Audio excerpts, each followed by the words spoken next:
Hello guys, welcome back to my YouTube channel.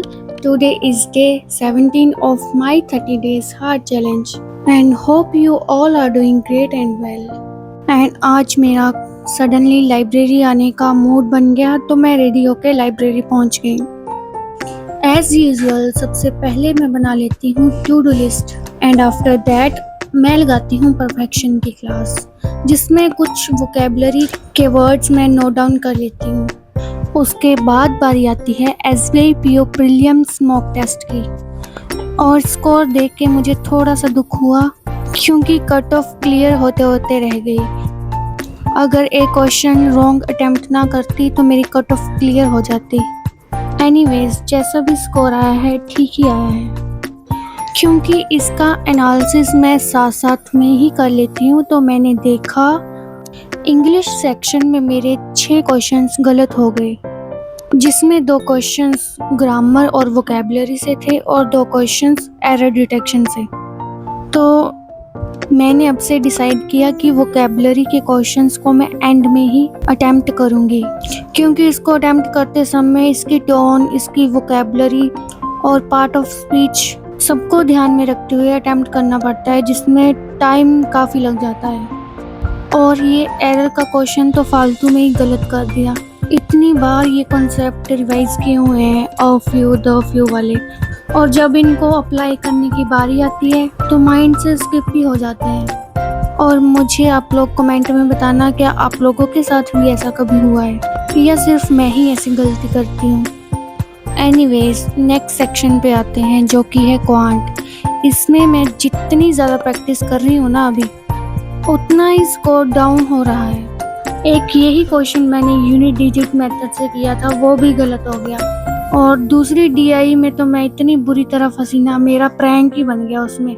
इसके symbols की जो शेप है उसको मैंने उलट पुलट करके पढ़ लिया। जिसको 10 से मल्टीप्लाई करना था उसको मैंने परसेंटेज मान लिया और जो परसेंटेज थी उसको मैंने 10 से मल्टीप्लाई करके डाटा कैलकुलेट कर दिया।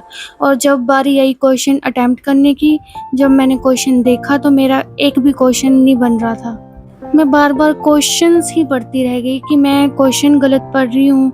बार बार मैं डाटा देख रही हूँ कि शायद कहीं कोई गलत ना निकल गया हो, बट बाद में जब मैंने देखा तो ये ब्लंडर किया हुआ था मैंने।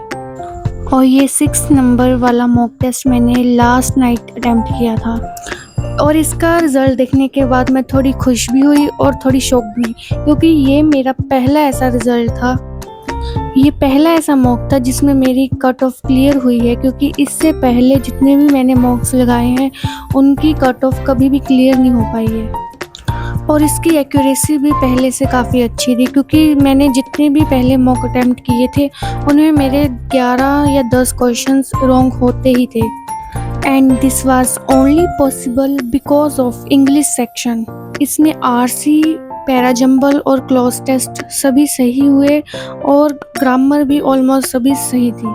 और जो 3 गलत हुए उसमें भी मैं काफ़ी क्लोज थी आंसर के, बट कोई बात नहीं, जैसे जैसे कॉन्सेप्ट क्लियर होते जाएंगे वैसे ही एक्यूरेसी में भी इम्प्रूवमेंट होती रहेगी। और मॉक के बाद मैंने DI की 8 सेट ऑफ क्विज अटेम्प्ट की क्योंकि ज़्यादा डिफ़िकल्टी भी अभी इसी में हो रही है तो सोचा कि इसको जितना हो सके उतना ज़्यादा लगाया जाए। And after this I attempt reasoning quiz और इसमें भी मैंने पजल और सिटिंग अरेंजमेंट के 8 सेट लगाए। एंड देन मैंने अर्थमेटिक की पेंडिंग क्लास लगाई और ये क्लास 4 घंटे की होती है जो कि मैं पिछले 2 दिन से देख रही हूँ क्योंकि मैं सिर्फ 1 घंटे तक ही देखती थी। 1 घंटे में जितने क्वेश्चंस मेरे से बन पाते थे मैं उतना कर लेती थी और इतने में ही 5 भी बज जाते हैं क्योंकि लाइब्रेरी 5 बजे बंद हो जाती है। और आज सबसे लास्ट में मैं ही गई थी क्योंकि 3:30 बजे के आसपास लाइट भी चली गई थी तो गर्मी की वजह से सभी जल्दी चले गए और मेरे पेंडिंग टास्क को मैं घर जाके कंप्लीट कर लेती हूँ। और इसी के साथ मेरा डे 17 कंप्लीट होता है।